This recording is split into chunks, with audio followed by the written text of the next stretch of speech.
The night was windless, and the airfield outside Mukden lay under a silence too heavy to be peace. A Japanese sentry's boots clicked on the frozen concrete as a convoy of trucks rolled in under blackout cover, their headlights painted over, revealing only thin slits of yellow that sliced across the darkness. When the engines died, a faint hiss followed, the sound of cooling metal and exhausted machines. From the back of one truck, under layers of coarse canvas, the future waited to be unveiled. The guards peeled back the tarps, and there, half crushed from a forced landing and scorched by its final descent, lay what remained of an American bomber unlike any machine the Axis powers had ever seen. The Japanese technicians called it the monster.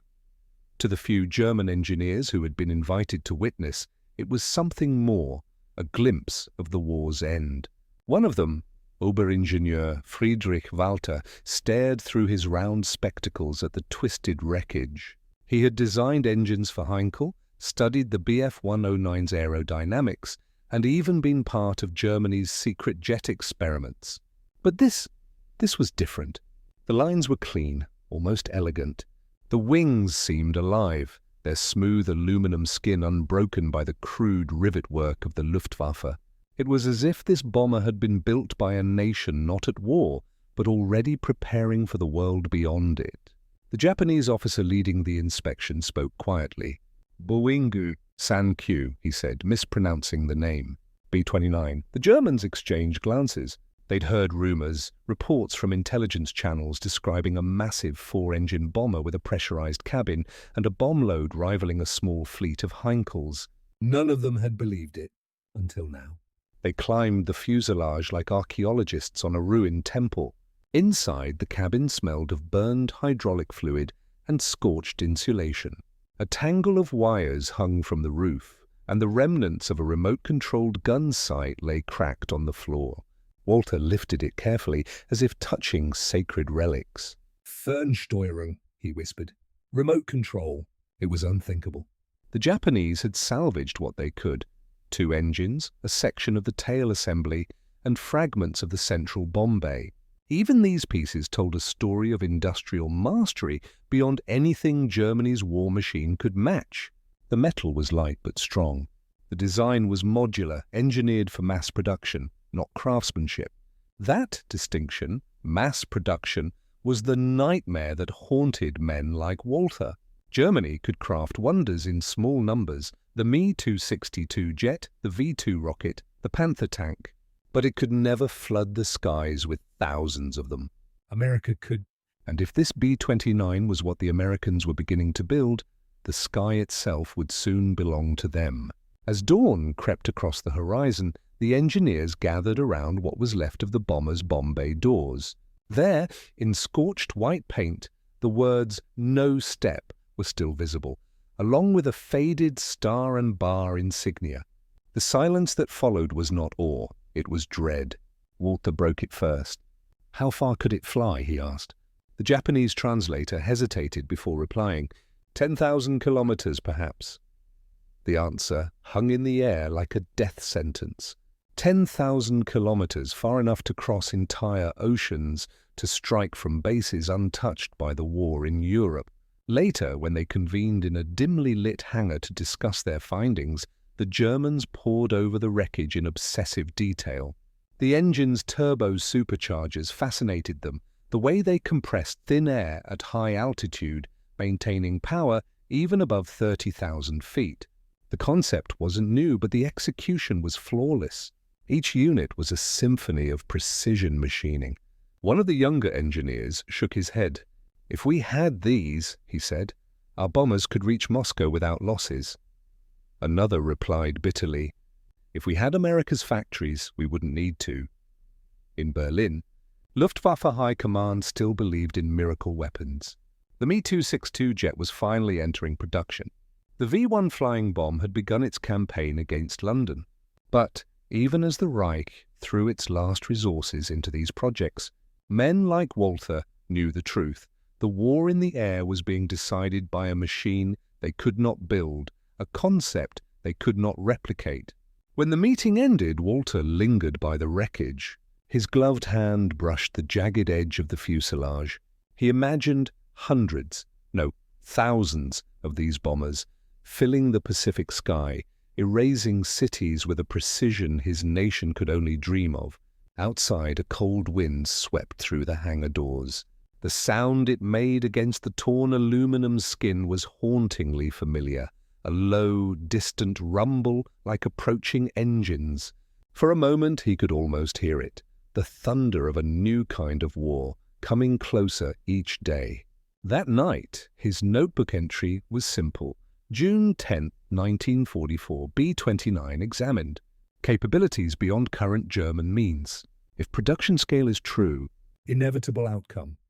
He closed the book and blew out the lamp.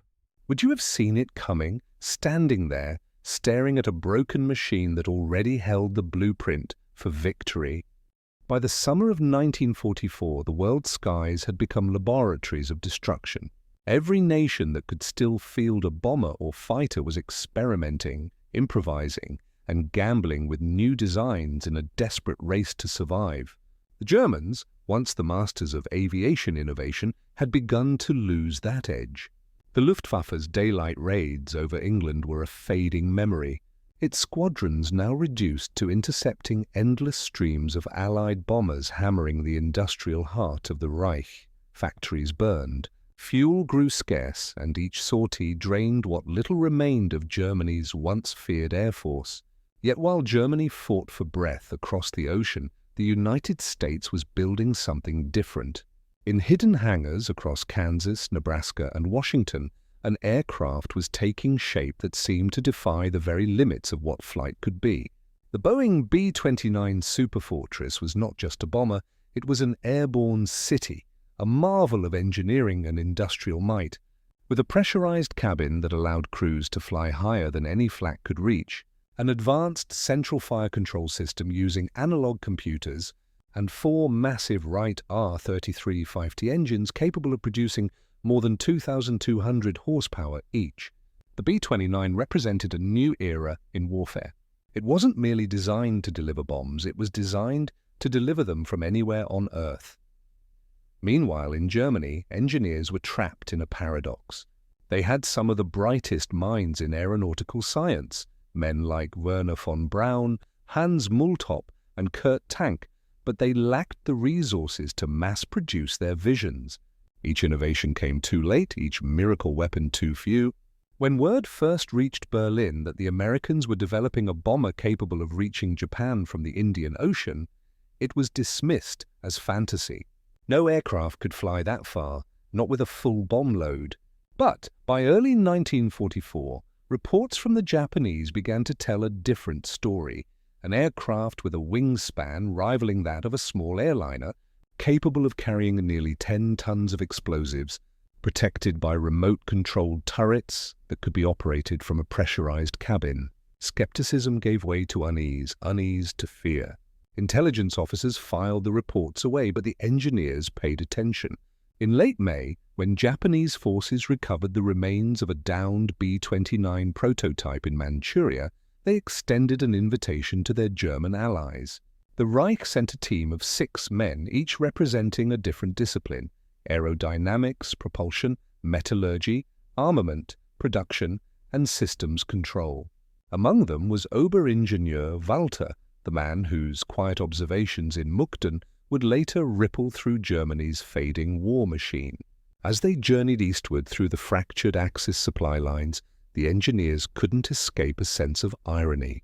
The trip itself felt like traveling backward through the war, from the bombed ruins of Berlin to the half-lit train stations of occupied Poland, through the frozen wastes of Manchuria, where the illusion of Axis cooperation still lingered.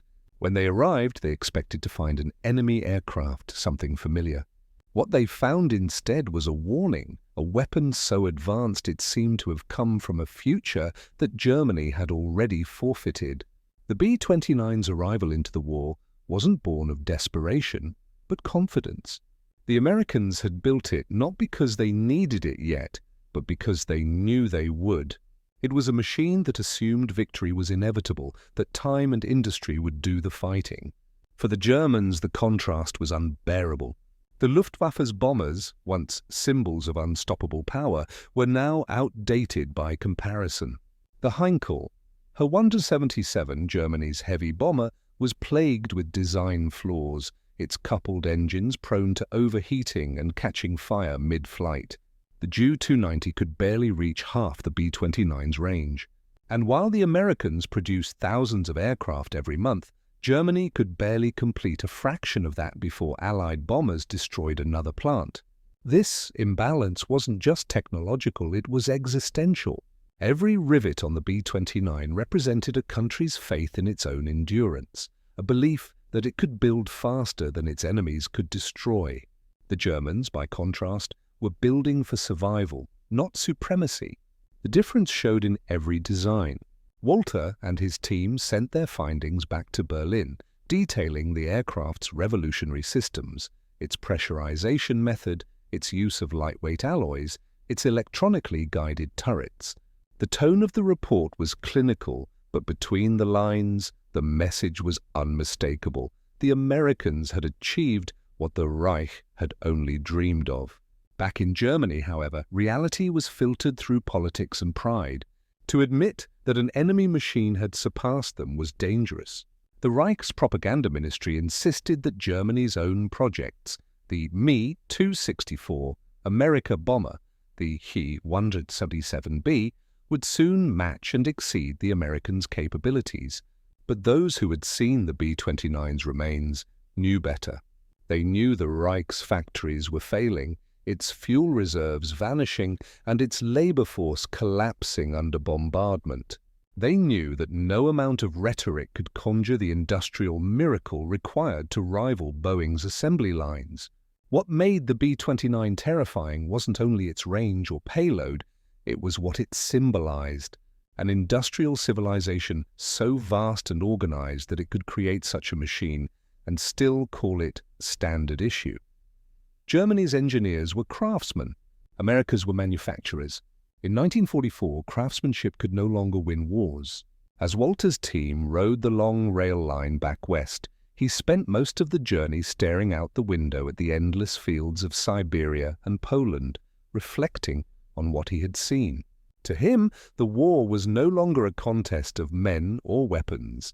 It was a contest of time, of who could build tomorrow faster than the other could destroy today.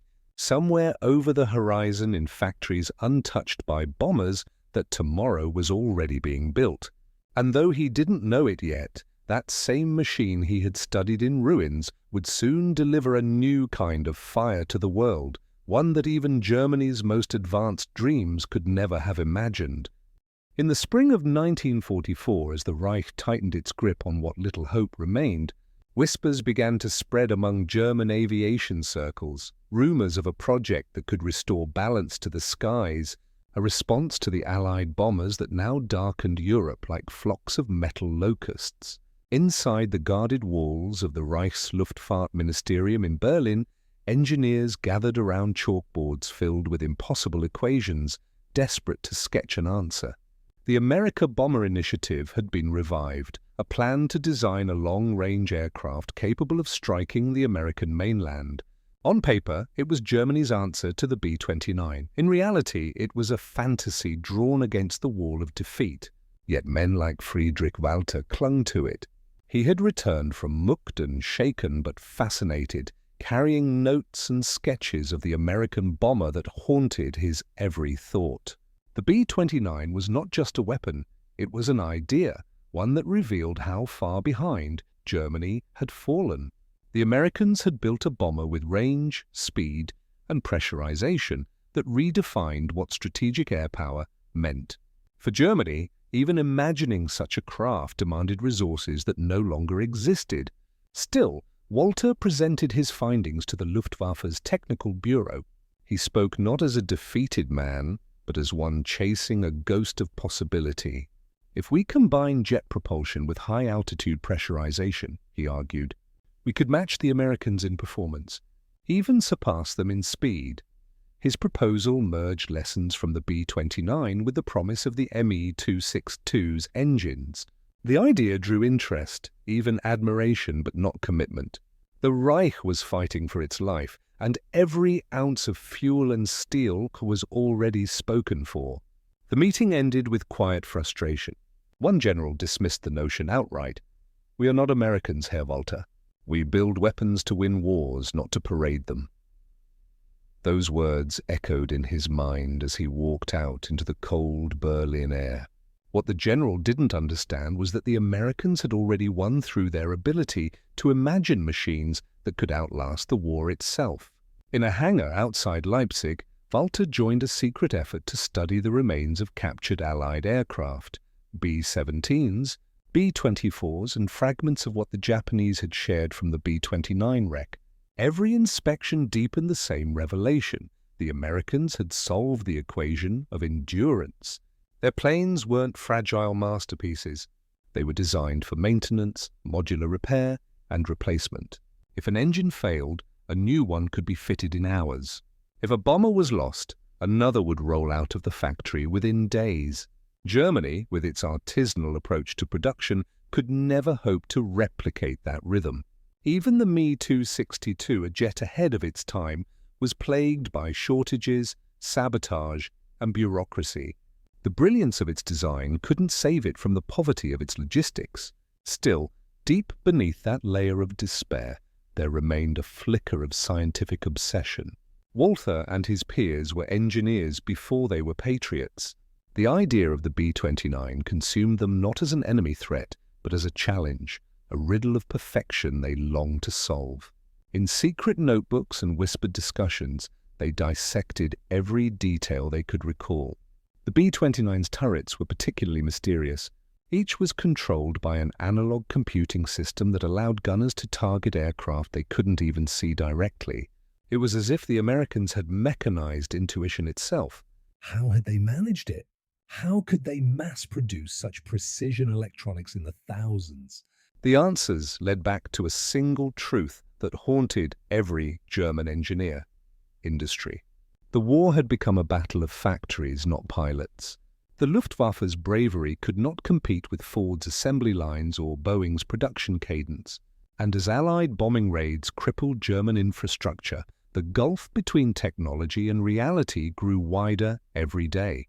Yet, even then, rumors persisted that perhaps, somewhere in the Reich, a miracle weapon might rise to meet this challenge.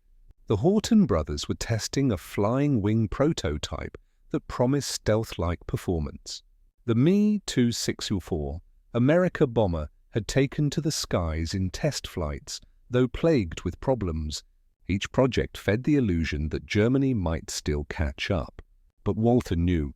The B-29 had already flown, already existed, in numbers the Germans couldn't match even if they had another decade. The contrast was brutal. As he walked through the workshops filled with tired men and the smell of burnt oil, he could almost hear the distant hum of those American engines, a chorus of inevitability growing louder with every passing week. He imagined the B-29 formation stretching across the Pacific, their silver bodies reflecting the rising sun, while Germany's skies grew darker with the smoke of defeat. He couldn't say this aloud, not without risk, but he wrote it in his journal that night. They have built the future into a machine. We are still trying to build the past. What he didn't yet know was that even his quiet reflections would soon become classified reports, circulated among desperate generals looking for hope. Those reports would ignite one final frantic effort, a race against time to replicate what could not be replicated. And as the Reich threw its last engineers and last ounces of fuel into that doomed ambition, the sound of those distant bombers over the Pacific would soon echo over the burning cities of Japan.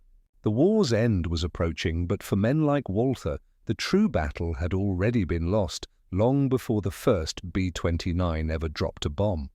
By mid-June 1944, while the beaches of Normandy still echoed with gunfire and smoke, a very different kind of war was taking shape thousands of miles away in the skies over Asia.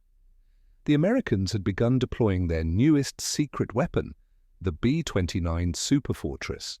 The first missions were limited, experimental and costly, but each flight carried the weight of an empire's industrial power.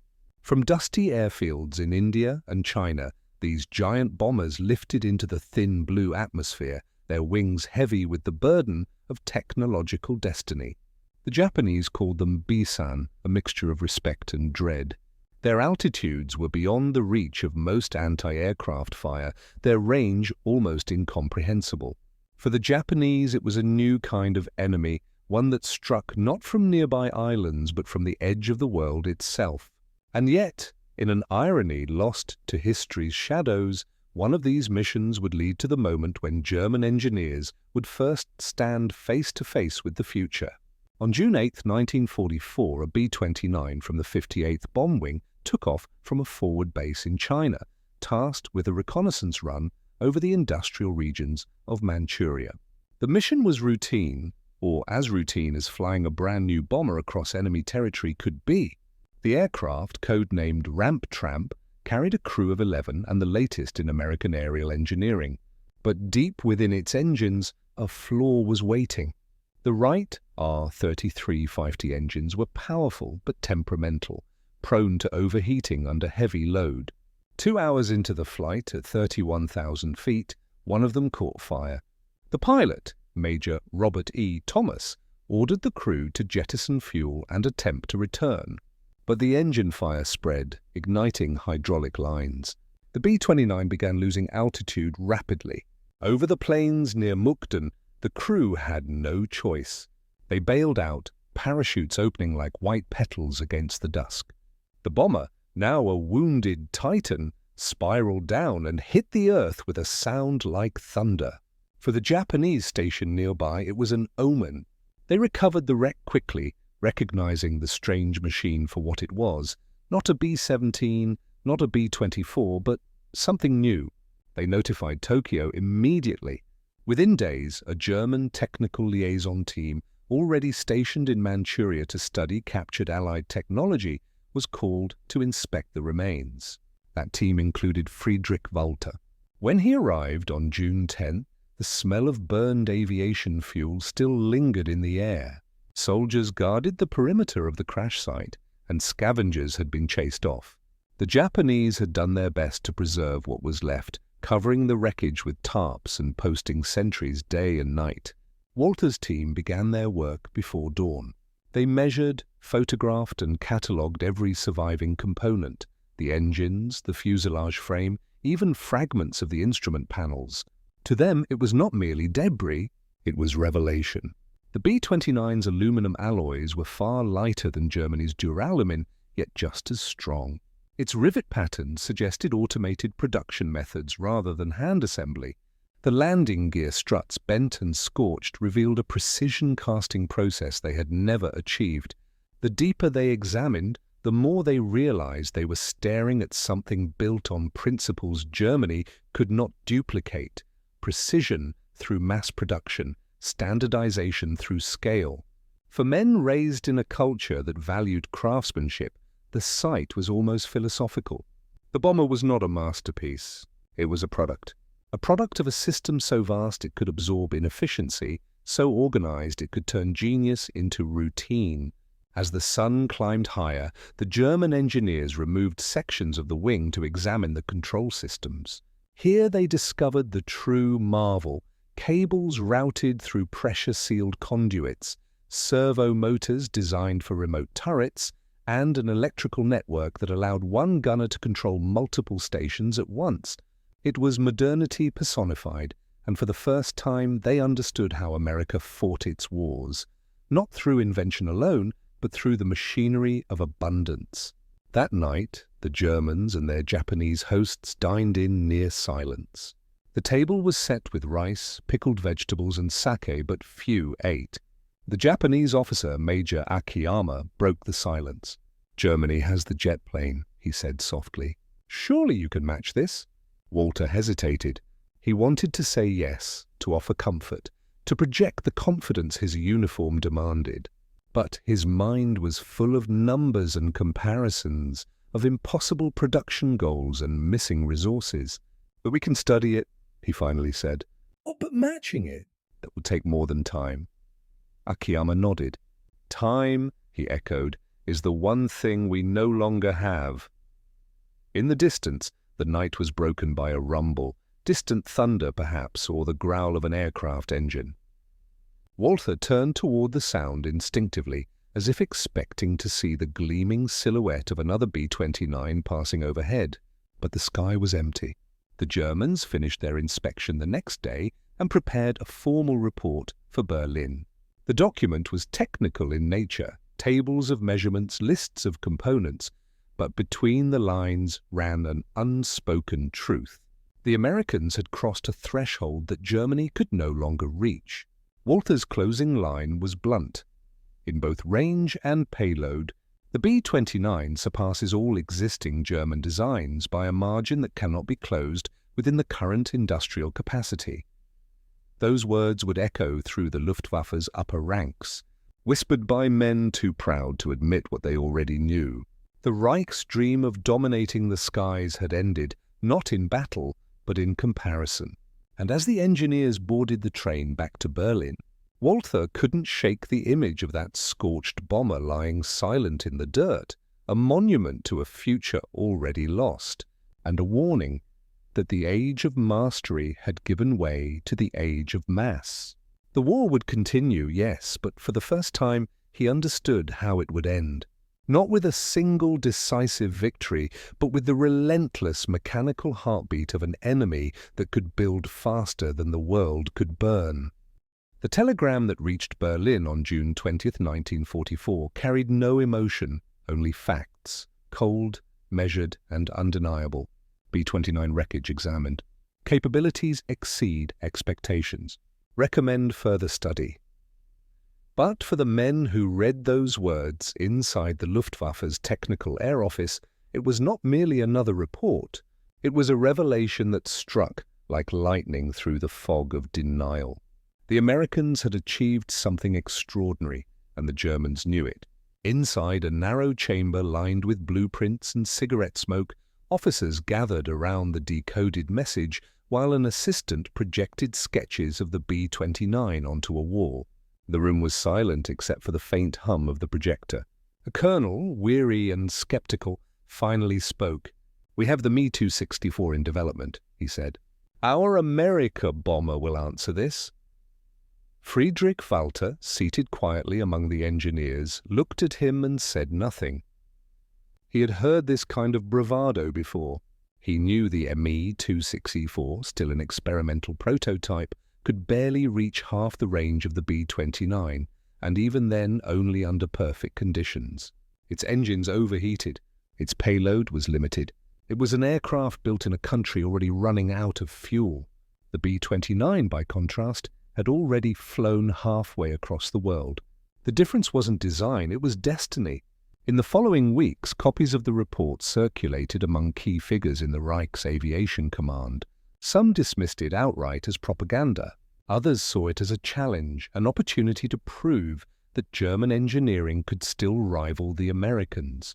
But a few, those who understood the technical depth of the discovery, were haunted by what it meant.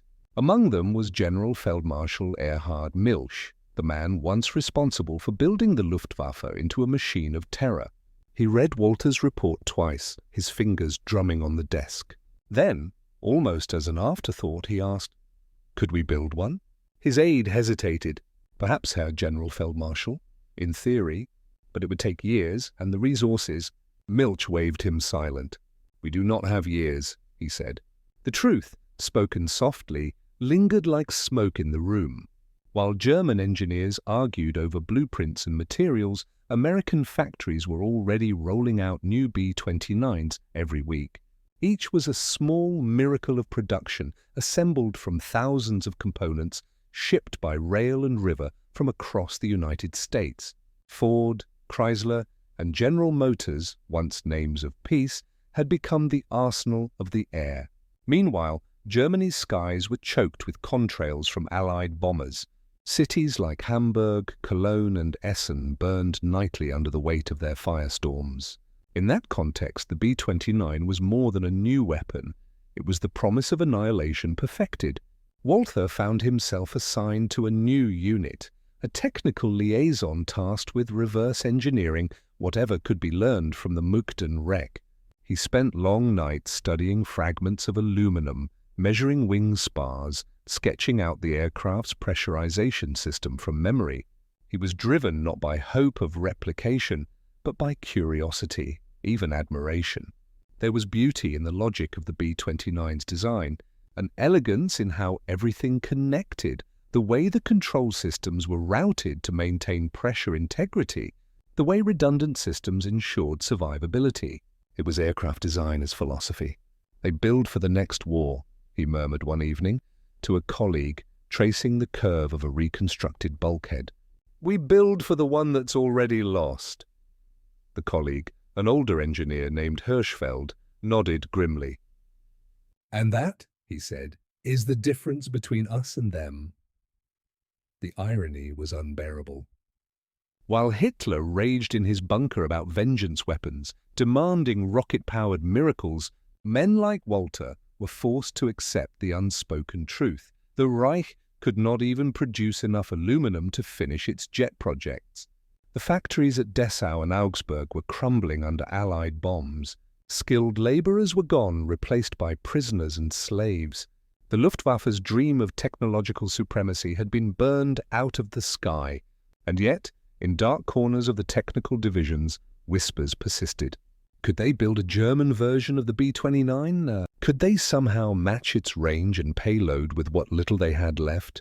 The concept sketches that emerged in July 1944 were ambitious, fantasies of six-engine bombers, jet-assisted super-heavy aircraft, designs that might have rivaled the B-29 if the Reich had 10 more years of peace. But they were drawings only, dreams born in smoke and defeat. The Reich's air war was collapsing faster than its engineers could think. By autumn, the Allies had air superiority so complete that even test flights of new prototypes became suicide missions. Walther stopped believing in salvation through machines. The B-29 had taught him something deeper, that wars were no longer won by brilliance alone, but by the cold mathematics of production, logistics, and endurance. Every factory worker in Detroit or Wichita was now as vital as a pilot. Every assembly line, every cargo ship, every engineer working without the fear of bombs overhead was another weapon in America's arsenal. Germany had nothing left to counter that. On the night of July 15th, as air raid sirens wailed over Berlin again, Walther stood on a rooftop and looked toward the west, imagining those silver giants soaring through the Pacific sky, untouched by flak or fire. The irony tore at him. The Americans had created the perfect bomber, not to defeat Germany, but to crush Japan. Yet in its perfection, he saw his nation's defeat reflected. He wrote a final note in his field journal that evening. The B-29 is not a machine. It is a prophecy. What would you have done in his place, knowing the truth, watching your country still chasing ghosts while your enemy had already built the future? The telegram that reached Berlin on June 20, 1944, carried no emotion, only facts, cold, measured, and undeniable. B-29 wreckage examined. Capabilities exceed expectations. Recommend further study. But for the men who read those words inside the Luftwaffe's Technical Air Office, it was not merely another report. It was a revelation that struck like lightning through the fog of denial. The Americans had achieved something extraordinary, and the Germans knew it. Inside a narrow chamber lined with blueprints and cigarette smoke, officers gathered around the decoded message while an assistant projected sketches of the B-29 onto a wall. The room was silent except for the faint hum of the projector. A colonel, weary and skeptical, finally spoke. "We have the Me-264 in development," he said. "Our America bomber will answer this." Friedrich Walther, seated quietly among the engineers, looked at him and said nothing. He had heard this kind of bravado before. He knew the Me-264, still an experimental prototype, could barely reach half the range of the B-29, and even then only under perfect conditions. Its engines overheated, its payload was limited, It was an aircraft built in a country already running out of fuel. The B-29, by contrast, had already flown halfway across the world. The difference wasn't design, it was destiny. In the following weeks, copies of the report circulated among key figures in the Reich's aviation command. Some dismissed it outright as propaganda. Others saw it as a challenge, an opportunity to prove that German engineering could still rival the Americans. But a few, those who understood the technical depth of the discovery, were haunted by what it meant. Among them was General Feldmarschall Erhard Milch, the man once responsible for building the Luftwaffe into a machine of terror. He read Walther's report twice, his fingers drumming on the desk. Then, almost as an afterthought, he asked, "Could we build one?" His aide hesitated. "Perhaps, Herr General Feldmarschall, in theory, but it would take years and the resources." Milch waved him silent. "We do not have years," he said. The truth, spoken softly, lingered like smoke in the room. While German engineers argued over blueprints and materials, American factories were already rolling out new B-29s every week. Each was a small miracle of production, assembled from thousands of components shipped by rail and river from across the United States. Ford, Chrysler, and General Motors, once names of peace, had become the arsenal of the air. Meanwhile, Germany's skies were choked with contrails from Allied bombers. Cities like Hamburg, Cologne, and Essen burned nightly under the weight of their firestorms. In that context, the B-29 was more than a new weapon. It was the promise of annihilation perfected. Walther found himself assigned to a new unit, a technical liaison tasked with reverse engineering whatever could be learned from the Mukden wreck. He spent long nights studying fragments of aluminum, measuring wing spars, sketching out the aircraft's pressurization system from memory. He was driven not by hope of replication, but by curiosity, even admiration. There was beauty in the logic of the B-29's design, an elegance in how everything connected, the way the control systems were routed to maintain pressure integrity, the way redundant systems ensured survivability. It was aircraft design as philosophy. "They build for the next war," he murmured one evening to a colleague, tracing the curve of a reconstructed bulkhead. "We build for the one that's already lost." The colleague, an older engineer named Hirschfeld, nodded grimly. "And that," he said, "is the difference between us and them." The irony was unbearable. While Hitler raged in his bunker about vengeance weapons, demanding rocket-powered miracles, men like Walther were forced to accept the unspoken truth. The Reich could not even produce enough aluminum to finish its jet projects. The factories at Dessau and Augsburg were crumbling under Allied bombs. Skilled laborers were gone, replaced by prisoners and slaves. The Luftwaffe's dream of technological supremacy had been burned out of the sky. And yet, in dark corners of the technical divisions, whispers persisted. Could they build a German version of the B-29? Could they somehow match its range and payload with what little they had left? The concept sketches that emerged in July 1944 were ambitious, fantasies of six-engine bombers, jet-assisted super-heavy aircraft, designs that might have rivaled the B-29 if the Reich had 10 more years of peace. But they were drawings only, dreams born in smoke and defeat. The Reich's air war was collapsing faster than its engineers could think. By autumn, the Allies had air superiority so complete that even test flights of new prototypes became suicide missions. Walther stopped believing in salvation through machines. The B-29 had taught him something deeper, that wars were no longer won by brilliance alone, but by the cold mathematics of production, logistics, and endurance. Every factory worker in Detroit or Wichita was now as vital as a pilot. Every assembly line, every cargo ship, every engineer working without the fear of bombs overhead was another weapon in America's arsenal. Germany had nothing left to counter that. On the night of July 15th, as air raid sirens wailed over Berlin again, Walther stood on a rooftop and looked toward the west, imagining those silver giants soaring through the Pacific sky, untouched by flak or fire. The irony tore at him. The Americans had created the perfect bomber not to defeat Germany, but to crush Japan. Yet in its perfection, he saw his nation's defeat reflected. He wrote a final note in his field journal that evening. The B-29 is not a machine. It is a prophecy. What would you have done in his place, knowing the truth, watching your country, still chasing ghosts while your enemy had already built the future? By August 1944, the optimism that once fueled Germany's engineers had curdled into quiet resignation. The Reich was now fighting a war of exhaustion, its resources bleeding out faster than they could be replaced. Allied bombers ruled the sky, and each night the horizon glowed with the fires of factories burning. In this twilight, Friedrich Walther sat in a subterranean design room beneath the remains of the Junkers plant at Dessau, surrounded by drafts of projects that would never fly. Above him, men still spoke of miracles. The Führer demanded vengeance weapons, rockets, jets, flying wings. Propaganda promised the public that salvation was imminent. But for those who had seen the B-29 with their own eyes, there was no more illusion left to cling to. Walther was haunted not by what Germany had failed to build, but by what the Americans had already perfected. Each report from the Pacific told the same story. The B-29s had begun their bombing campaign over Japan, flying from Chinese and Indian bases, then later from the captured Marianas. The Japanese could barely touch them.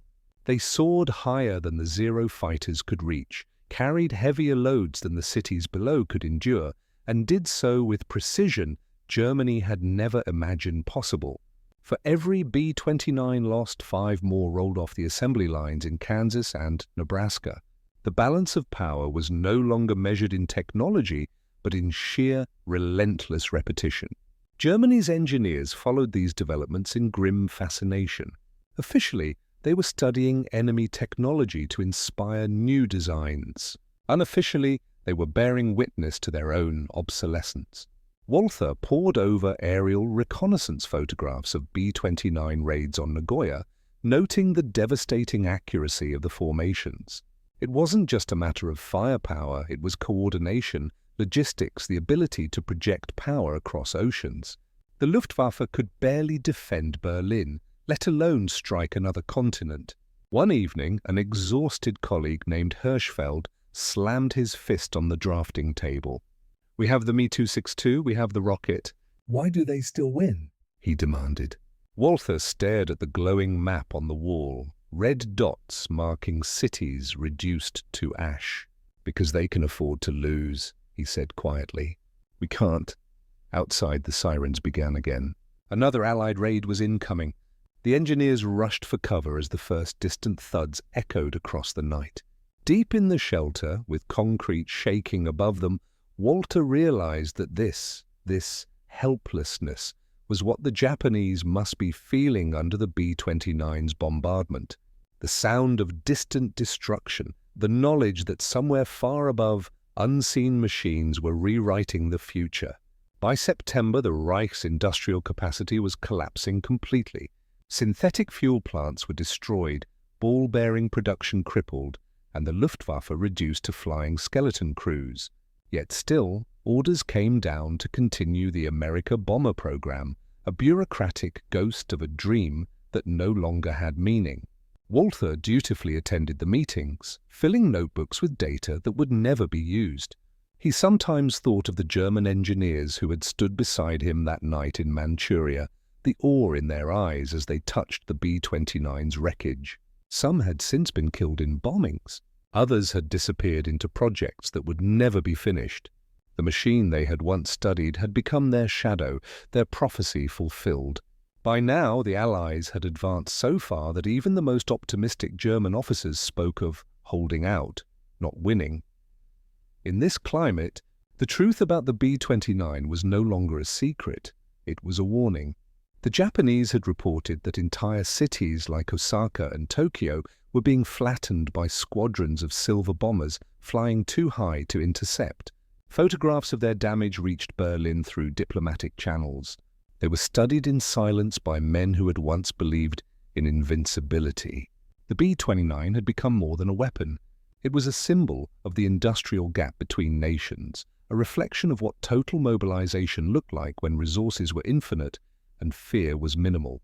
Walther couldn't shake the irony that the bomber he had examined in pieces now ruled the sky whole. The Germans had always prided themselves on precision, but precision meant nothing when your enemy could produce perfection by the thousand. One afternoon, as he walked through the wreckage of the Dessau factory after yet another raid, he picked up a fragment of twisted aluminum from one of their own destroyed prototypes. It was scorched, brittle, useless. He ran his thumb along the edge and thought of the smooth, cold alloy of the B-29's fuselage, unbroken, seamless industrial poetry. That night, he wrote in his journal, "We are building in ruins while they are building empires." The collapse wasn't sudden. It was slow, inevitable, mechanical. Each day brought new losses. The railways failed. The supply lines vanished. The dreams of the engineers turned into ash, just like the cities they once hoped to protect. And yet, through it all, there was an eerie calm in Walther's thoughts.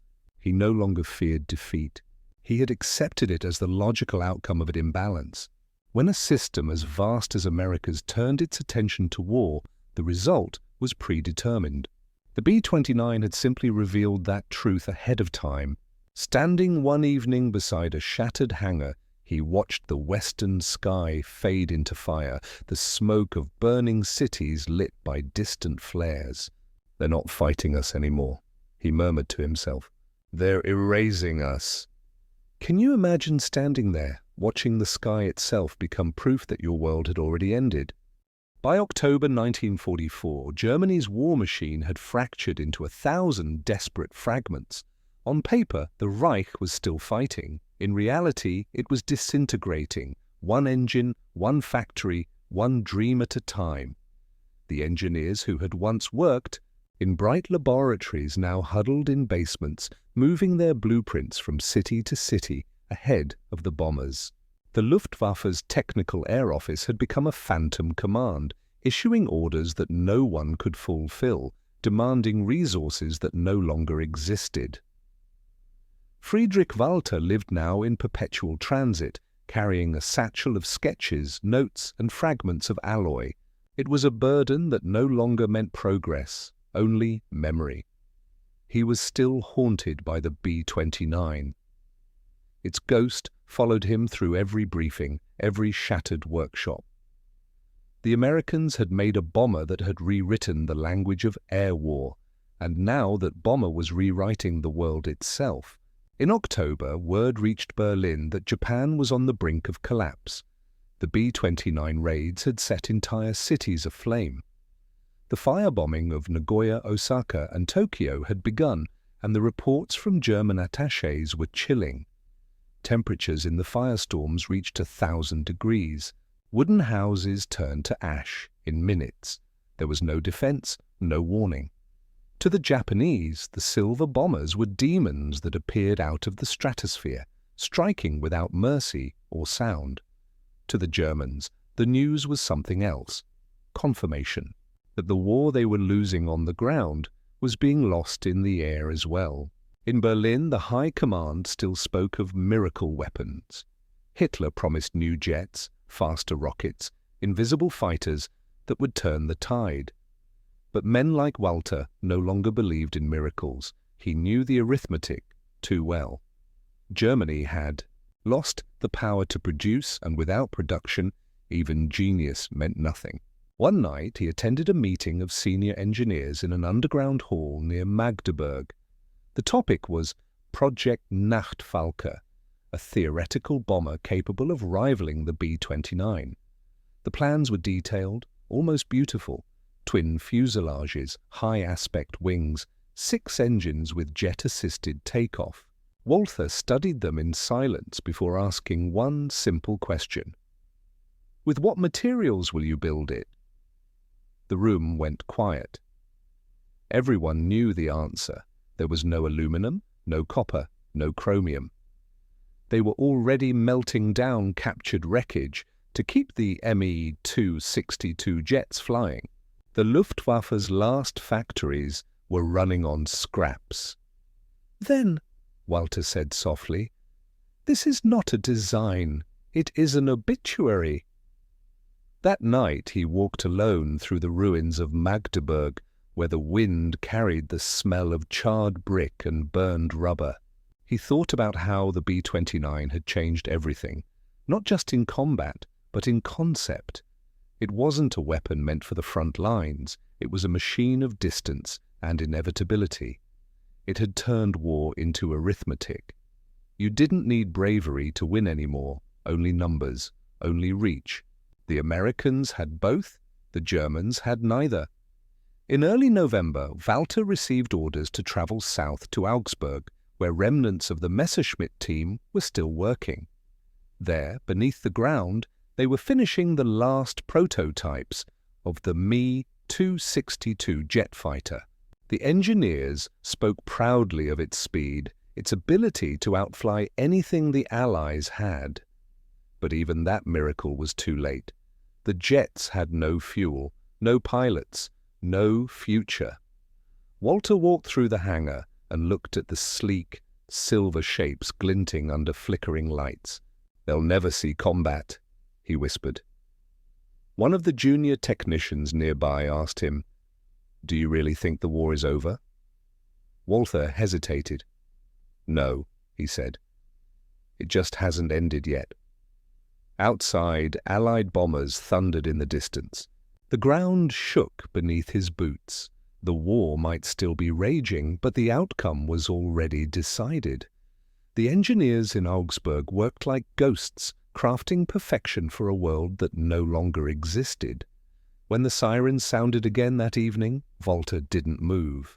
He stayed in the hangar, staring at the ceiling, listening to the hum of approaching bombers. He could picture them, the endless squadrons of B-17s and Lancasters, and higher still, somewhere beyond reach, the B-29s, a fleet of machines untouched by fear, flying toward a new age.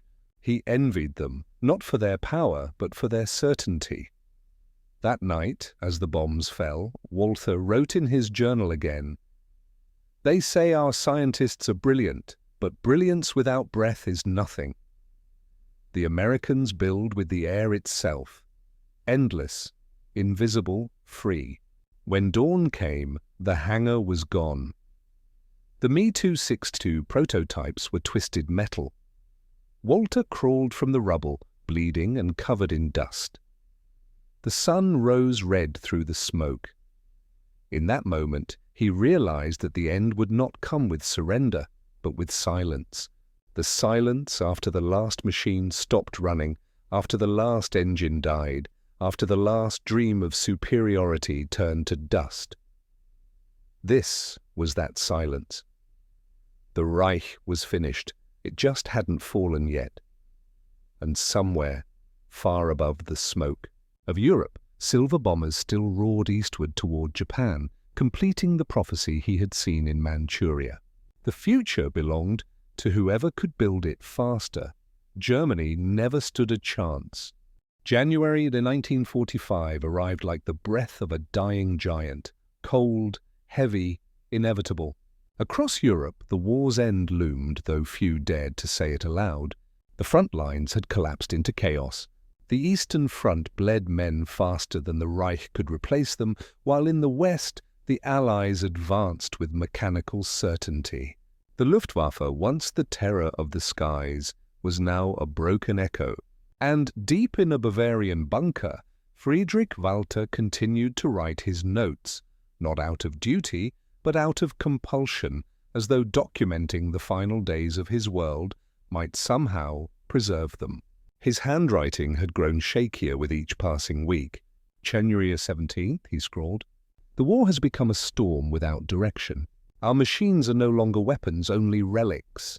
And still the B-29 flies." The reports from Japan had become almost surreal. The Americans were now burning entire cities in a single night. Tokyo, Kobe, Yokohama, all turned into infernos that devoured everything alive. The Japanese called it fire rain. The Germans called it proof. The B-29 had evolved beyond strategy. It was no longer just a bomber, it was an instrument of transformation. It rendered old concepts of war obsolete. There were no more front lines, no more boundaries. With enough range and endurance, the world itself was the battlefield. And Germany, which had once imagined itself invincible, now watched helplessly as another nation's technology fulfilled that dark prophecy. Walther's mind returned often to that first moment in Manchuria, touching the cold alloy of the wreckage. Back then, he had seen it as a marvel of engineering. Now he understood it as something more profound, a symbol of what separated nations that could imagine from those that could only imitate. In February, Allied bombers struck Dresden, and the firestorm that followed consumed everything. The city burned for days, its temperature rising high enough to melt glass. Tens of thousands perished. Walther was in Munich when he heard the news. He didn't speak for a long time. When someone asked him if he thought the Americans had gone too far, he simply replied, "They are doing to us what they will soon do to Japan." His words carried no anger, only inevitability. That same night he received orders to destroy what remained of his research. The Allied forces were advancing rapidly, and command feared that sensitive documents might fall into enemy hands. Walther looked at the stacks of blueprints and notes, the dreams of 1,000 failed ideas, and for a long time he couldn't bring himself to burn them. Finally, as the sirens wailed again, he struck a match and watched the paper curl into ash. The flames flickered against his face like reflections of memory. "We built for glory," he whispered, "and found extinction." Outside, snow fell over the ruined city, covering everything in a layer of quiet purity that mocked the chaos below. It was then that a rumor began to circulate among the engineers, a rumor that the Americans were planning something even greater than the B-29, a weapon so powerful it could end the war instantly. Most dismissed it as myth. But Walther, remembering the precision with which America had built the Superfortress, did not doubt that such a thing might exist. If they can build this, he thought, then they can build anything. The next morning, he walked through the ruins of a bombed train yard. Freight cars lay overturned, rails twisted, steam hissing from shattered lines. Amid the destruction, he saw a child, no more than 10, standing beside the wreckage, holding a piece of metal like a toy.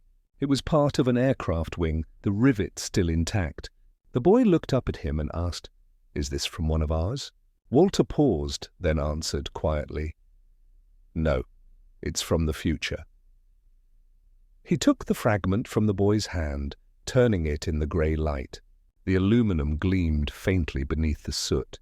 It was a piece of a B-29 wing, the same kind of metal he had once examined years ago. Somehow, through the chaos of war, that same machine had returned to haunt him again. That night, he wrote in his final entry of the winter, "They will not stop with this bomber. They will build one that carries a single weapon greater than all of ours combined. They will not need armies anymore." Only engines. The war outside continued to die in slow motion. Each day brought more refugees, more empty trains, more whispers of surrender. But for Walther, the war had already ended the day he touched that fragment, the day he realized that the age of men had passed and the age of machines had begun. The B-29 had not just defeated Germany, it had defeated the idea of Germany itself. By March 1945, the world had become a ruin stitched together by fire and exhaustion. Germany's heartland was collapsing inward, every highway and rail line clogged with refugees, every horizon lit by distant explosions. The air above was no longer theirs. It belonged to the Allies, who flew day and night with total impunity. For Friedrich Walther, the man who had once stood in awe of the B-29's engineering, the war had turned into an exercise in observation rather than participation. He no longer designed or repaired, he merely watched. Watched as the Reich he had served dissolved around him, watched as technology, his life's passion, was turned against the very idea of civilization. By this time, word of the B-29's relentless success in the Pacific had become common knowledge even among ordinary Germans. Leaflets dropped from Allied planes spoke of cities like Tokyo, where more than 100,000 people had perished in a single night of bombing. Walther read those leaflets in silence, understanding every detail in a way the propaganda officers could not. He knew how much power it took to lift a 10-ton bomb load across an ocean. He knew how much precision was required to strike a city with such devastating accuracy. It wasn't magic, it was mathematics, logistics, the perfection of purpose. That was what Germany had failed to grasp. In Berlin, the last remnants of the Luftwaffe's command tried to keep order. Orders still flowed, pointless directives for non-existent squadrons, meaningless blueprints for factories that no longer stood. But beneath the absurdity, an eerie acceptance began to take hold. The engineers and officers who had once sworn to fight to the end now spoke in hushed tones about survival, about what would come after. Walther, by contrast, felt detached from it all. He had seen too much to believe in survival. His thoughts lingered on Japan, where the B-29's campaign was turning the war into something unrecognizable. There were reports, grim, consistent, that the Americans had perfected a new kind of bombing pattern, one that maximized destruction through fire rather than explosives. It was an idea born of efficiency, not cruelty, and that made it all the more terrifying. In mid-March, he met an old colleague from Dessau, a man named Reinhardt, who had escaped the bombing of Berlin.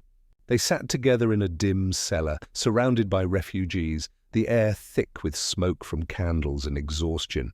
Reinhardt leaned close and whispered, "Do you think it's true, Friedrich? The stories that they have a weapon even greater than the Superfortress?" Walter's face was calm, unreadable. "I think the weapon is the Superfortress," he said. "Everything else will follow." Reinhardt frowned. "But how can one machine change the world?" Walter's eyes glinted in the candlelight. "Because it already has." It made distance meaningless. It made death mechanical. "That is enough." Above them, the dull thud of artillery grew closer. The Allies were at the Rhine now. Soon they would be everywhere. In the following days, as Germany's cities crumbled, Walther became obsessed with a single thought. What would happen when the Americans no longer had an enemy? What would they build next? That thought terrified him more than any bomb. He could picture it. Machines more powerful than the B-29, capable of carrying unimaginable weapons, transforming not just cities, but the very concept of war itself. The future he had glimpsed in Manchuria was no longer a distant vision. It was arriving faster than anyone could comprehend. On March 25th, the night sky over Munich turned red once again. The city burned as if it were made of paper. Walther stood outside the ruins of a church, watching embers drift through the air like falling stars. A group of civilians nearby prayed aloud, their voices trembling. He envied them, their faith, their belief in something beyond destruction. He had only knowledge, and knowledge offered no comfort. A shell landed somewhere close by, shaking the ground. He didn't flinch. He was thinking of those pilots thousands of miles away, flying in pressurized cabins above the Pacific, detached from the suffering below. They are the first generation of a new kind of man, he thought. One who kills without seeing, who fights without hate. It was not condemnation. It was prophecy. The war was teaching humanity to wage destruction by calculation, not emotion. And the B-29 was its first teacher. Days later, as American tanks entered Germany's western borders, the reality became undeniable. The Reich was finished. But Walther, for reasons he couldn't explain, felt no hatred toward his enemies, only fascination. He had lived long enough to witness the end of one age and the birth of another. The world of Messerschmitts and Junkers was gone, replaced by the cold efficiency of Boeing and consolidated. The age of human triumph had ended. The age of mechanical supremacy had begun. That night, as he wrote his final notes before fleeing south, he paused to draw a simple shape in the margin of his notebook, a sleek fuselage, long wings, 4 powerful engines. Beneath it, he wrote a single sentence. The sky no longer belongs to us. It belongs to whoever can command it without fear. And above him, unseen in the dark, the bombers passed again, their droning engines like the heartbeat of a new era. April 1945 came not like a month, but like a verdict. The Reich was in its death throes, convulsing beneath the weight of inevitability. Every road was choked with retreating soldiers, every bridge blown, every city turned into a mausoleum of concrete and ash. Hitler was hidden away in his bunker, raging at phantoms. The Luftwaffe existed now only as a rumor, its few remaining pilots flying suicide sorties against an enemy that no longer feared them. But in the chaos, a few minds still tried to understand what had happened, how an empire that once conquered Europe had been undone not by armies, but by machines. Friedrich Walther sat in a small cabin outside Munich, his notebook spread across a crude wooden table. He was thin now, his hair grey, his eyes sunken but still bright with thought. He had escaped the city before the final encirclement and was living under an assumed name. Around him the countryside burned in patches, smoke rising like columns of judgment. Each day American planes roared overhead, unchallenged, unafraid. He watched them sometimes through a pair of field glasses, admiring their precision, their serenity. They moved in formation, like constellations made of metal. He knew many of them were B-17s or B-24s, but occasionally he caught sight of something larger, sleeker, higher. He would follow it until it vanished beyond the clouds. A superfortress, he would whisper to himself. Even here. The war for him was no longer a contest of nations. It had become a revelation, a demonstration of what industrial will could achieve when unrestrained by ideology or arrogance. Germany had worshipped genius. America had worshipped process, and process had won. Each morning, Walter wrote obsessively. His notes read less like engineering journals and more like scripture, meditations on technology and destiny. The B-29, he wrote one day, was not built by men seeking glory. It was built by men who believed that the impossible could be manufactured. He compared the bomber's design philosophy to the entire mindset of its creators: modular, scalable, efficient. Every rivet and panel reflected a civilization that had made pragmatism its faith. Germany, by contrast, had built machines that were beautiful but unsustainable, masterpieces too perfect for war. "We made art," he wrote, "and they made victory." He thought often about the irony that the Germans had examined the B-29 first, years before it began its real reign of terror. They had touched its secrets, measured its bones, and yet learned nothing.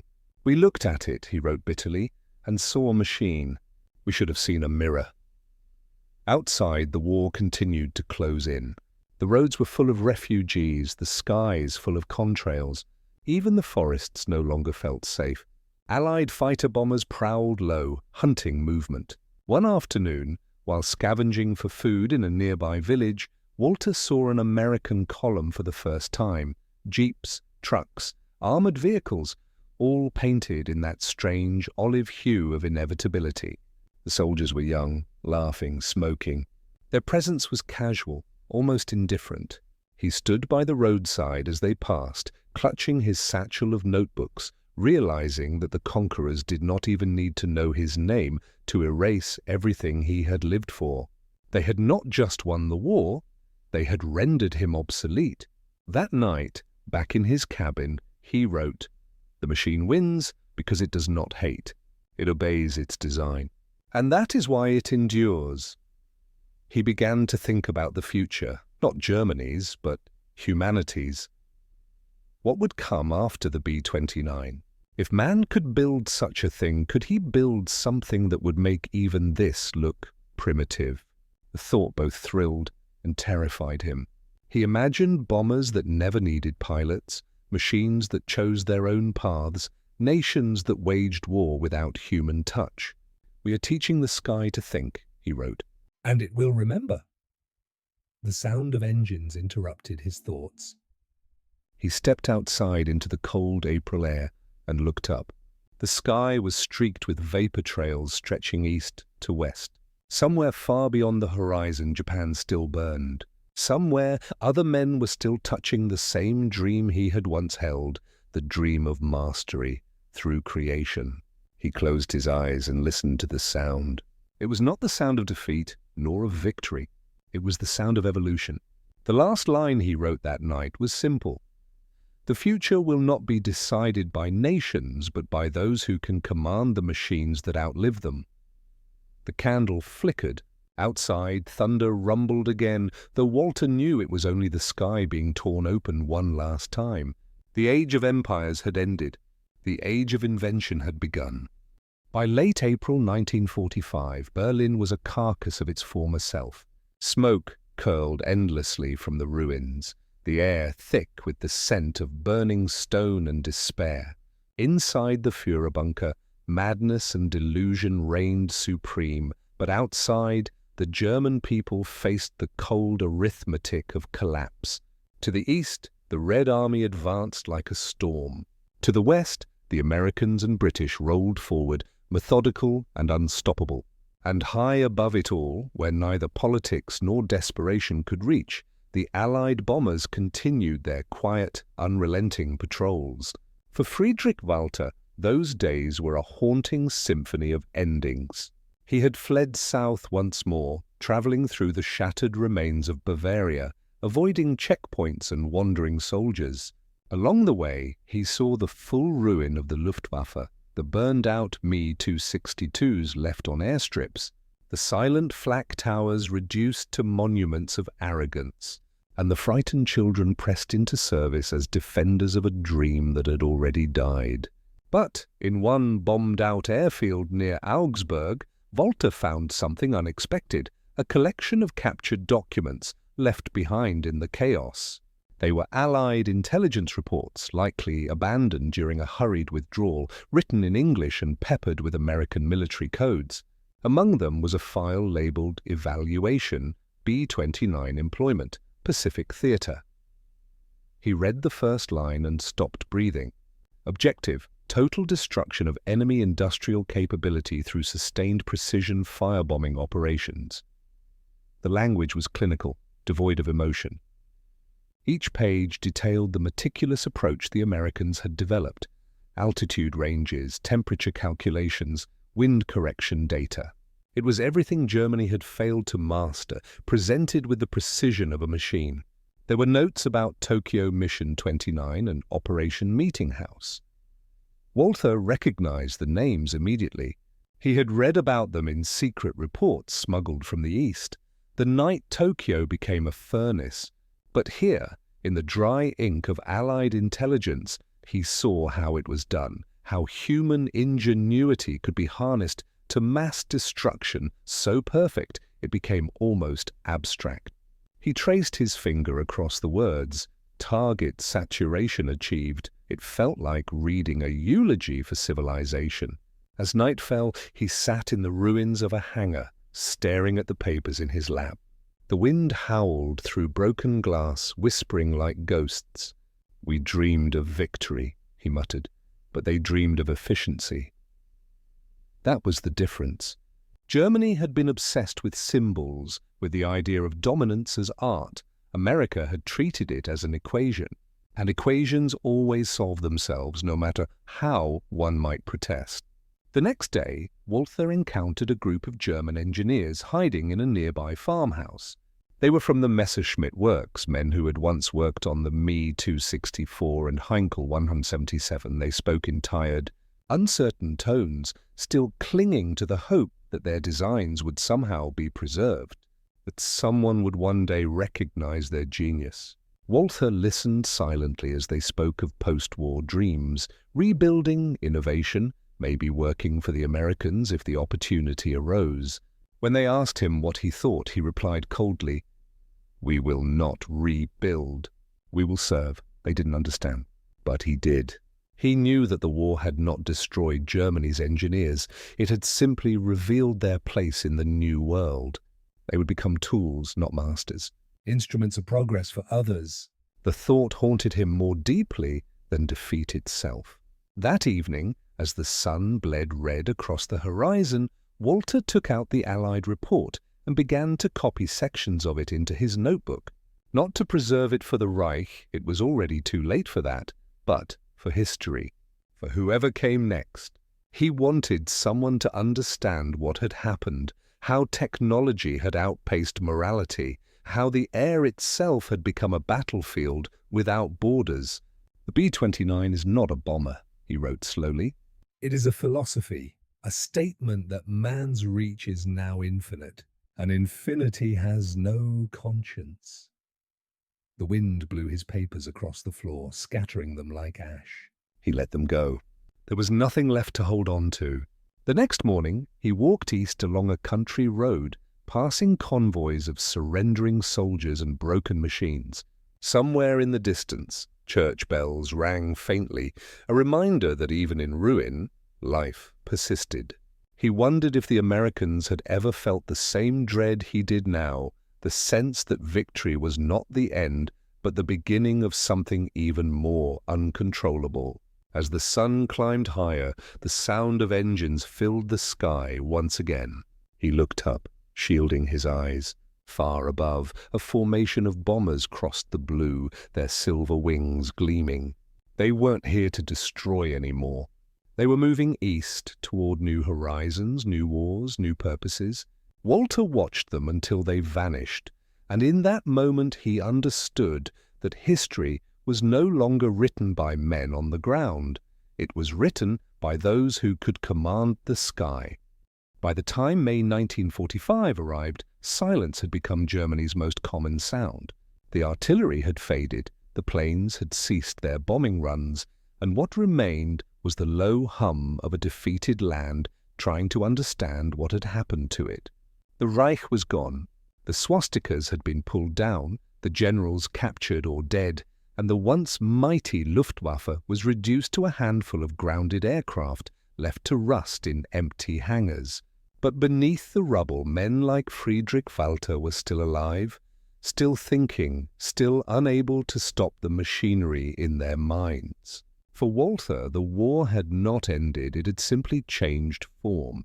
He wandered through Munich in those early days of surrender, a ghost among ruins, watching the occupying soldiers distribute food and medicine to civilians who once cursed their names. He noticed their vehicles, their radios, their logistics. Even in peace, the Americans were efficient, organized, inhumanly composed. It was that same machine-like precision that had built the B-29, the same relentless order that had brought the Reich to its knees. One afternoon, Walther was stopped by a group of U.S. military police. They questioned him, searched his papers, and eventually escorted him to a requisitioned building that now served as an Allied command post. Inside, officers in crisp uniforms sat behind desks covered with captured documents, interrogating scientists and engineers. A major with a calm but commanding presence looked over Walter's credentials. "You worked with aircraft design?" he asked. Walter nodded. "Yes, structural analysis, power systems." The officer exchanged a glance with another man.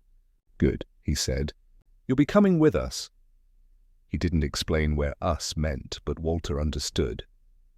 Operation Paperclip had already begun, though it had no name to him yet.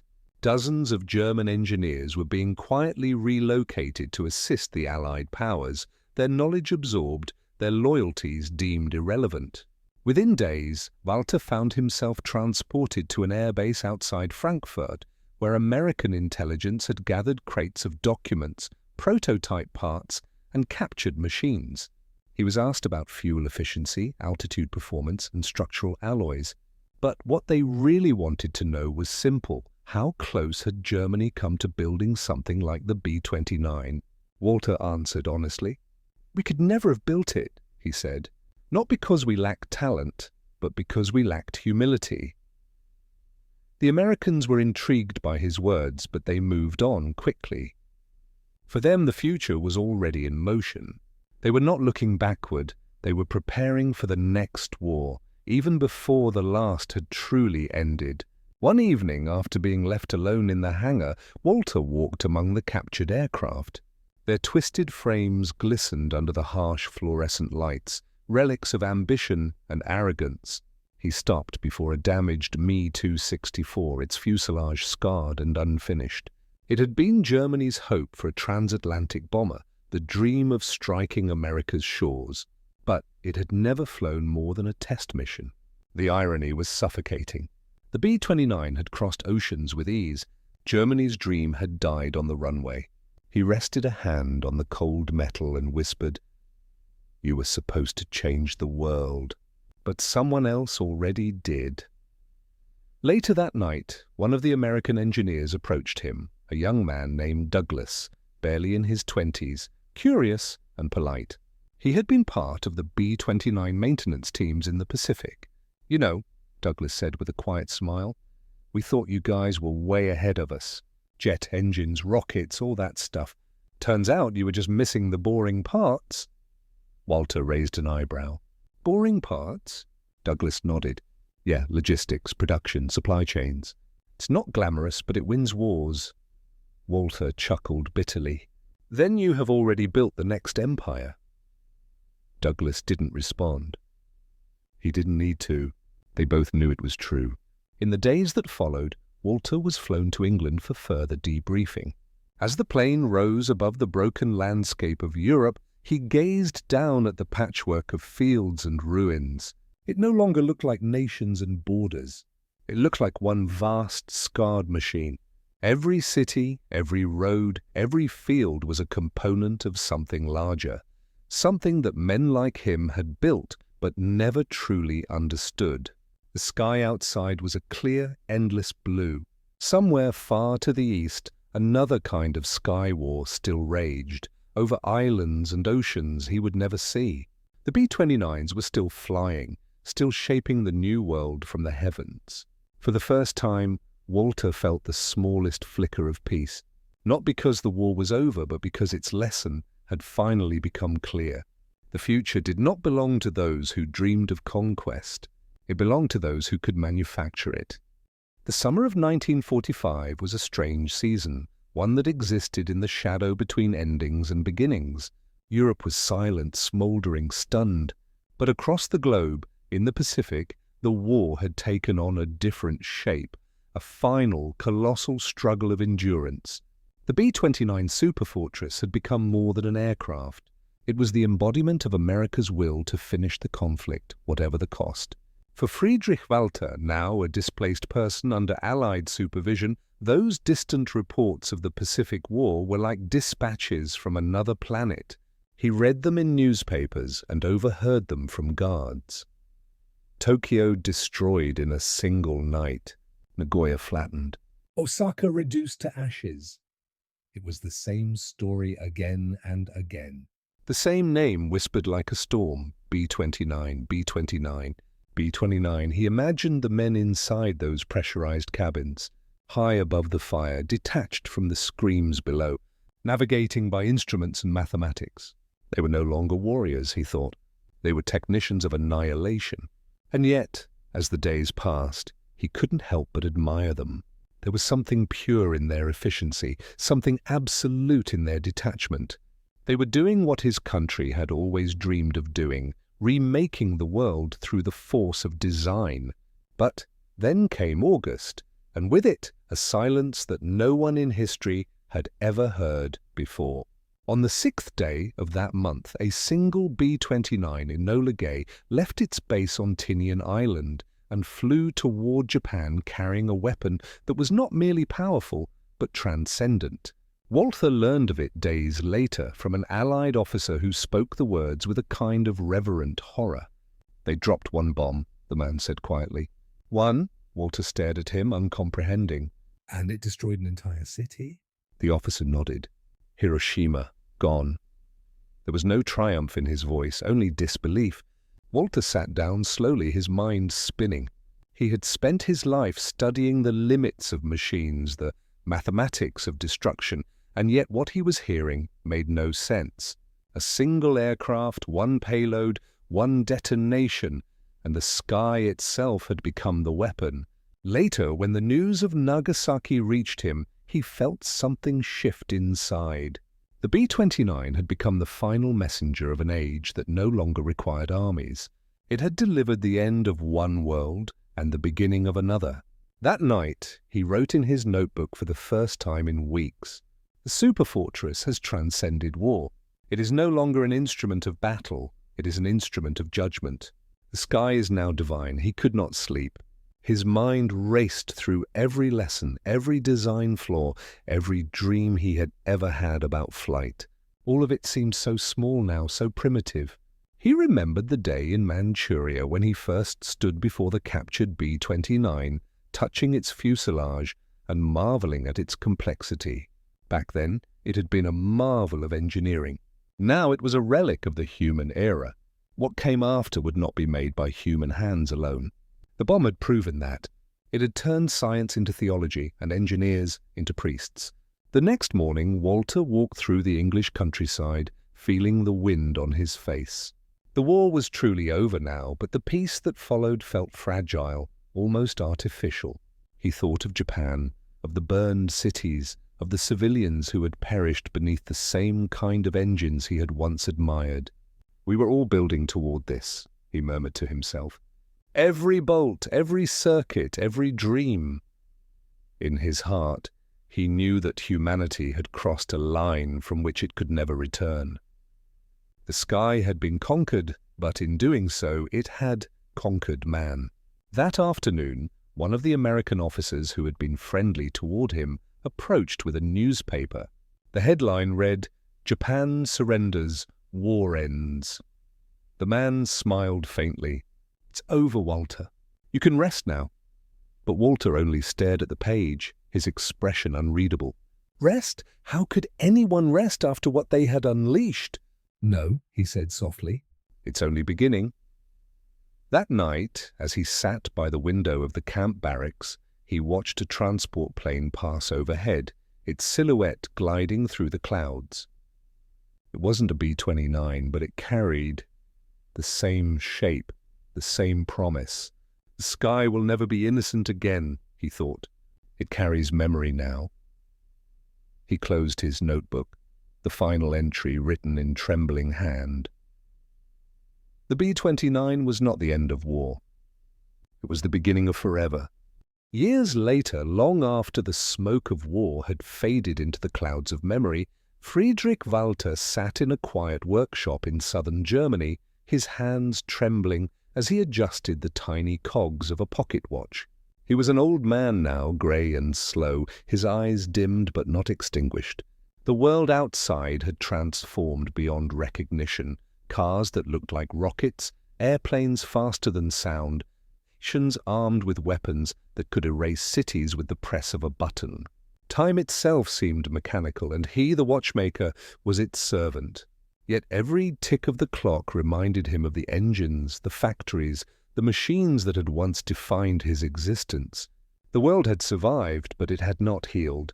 The Cold War had begun, and new empires stared at each other across oceans, their skies once again filled with bombers and contrails. And among them, the descendants of the B-29, sleeker, faster, hungrier, waited in silent readiness. Sometimes, late at night, he would read the newspapers and see names like B-47, B-52, nuclear deterrent, and he would smile faintly. They were all children of the same dream, the dream he had once touched in the ruins of Manchuria, the machine that changed everything. In those moments, he wondered whether the world had learned anything at all. The B-29 had been born of desperation, perfected by determination, and crowned by apocalypse. It had taught humanity how to fly beyond its own conscience, and once that lesson was learned, there was no unlearning it. He often thought back to that day, June 10, 1944, the day when German engineers had first examined the captured B-29 and tried to understand its secrets. They had measured it, sketched it, weighed it, and debated it, never realizing they were staring at the threshold of their own extinction. "We thought it was a bomber," he whispered once to himself. It was a prophecy. He had kept his notebooks all those years, hidden in a wooden chest. In them were not just diagrams and equations, but thoughts, questions about what it meant to build something greater than yourself, something capable of reshaping the planet. Sometimes he would take them out, run his fingers along the pages, and wonder if any of it had been worth it. The faces of the men he had known came back to him. Reinhard, who died in Berlin, the young officer Douglas, who believed in logistics more than glory, the nameless pilots who vanished into the sky. They had all been fragments of the same machine, gears in a mechanism too vast to comprehend. Now, as he looked out the window at a new generation growing up in peace, he saw their innocence and felt both envy and fear. They had no memory of the roar of engines, the tremble of the earth beneath falling bombs, or the way the night sky glowed like molten glass. But somewhere, in hangars and laboratories, other men were dreaming again, of flight, of power, of perfection. The machine had not died. It had merely changed its skin. In 1952, Walther saw a photograph in a magazine that made his heart stop. It was an image of a new American bomber, the Boeing B-29 Superfortress, stretching across the horizon with wings so vast they seemed to hold up the sky. He traced the image with his finger and whispered, "You've done it again." The Superfortress had evolved. The machine he once studied had become eternal. It no longer belonged to nations or wars. It belonged to history itself. Humanity had entered an age where the sky was no longer a frontier, but a battlefield of ideas. He closed his eyes and imagined what it must be like to fly such a machine, to look down on the curve of the earth and know that a single decision could erase everything below. It was too much power for one species, he thought. But then again, perhaps power was never meant to be balanced. It was meant to be tested. In his final years, he often sat by the river, listening to the sound of wind over water. He would close his eyes and hear it transform into the low hum of engines, the eternal heartbeat of the 20th century. To him, the war had never truly ended. It had simply ascended. "The machines never stop," he would whisper. "Only the men do." When he died in 1955, the villagers found his notebooks beside him, open to a single page. The last line he ever wrote read, "The B-29 was not the end of our imagination. It was the beginning of its consequences." History would forget his name, but not his revelation. For the world that emerged from the ashes of 1945 was built entirely on that truth, that technology is the purest reflection of humanity's ambition, and its most terrifying. Decades later, historians and filmmakers would debate the moral calculus of the bomb, the ethics of air power, the legacy of industrial warfare.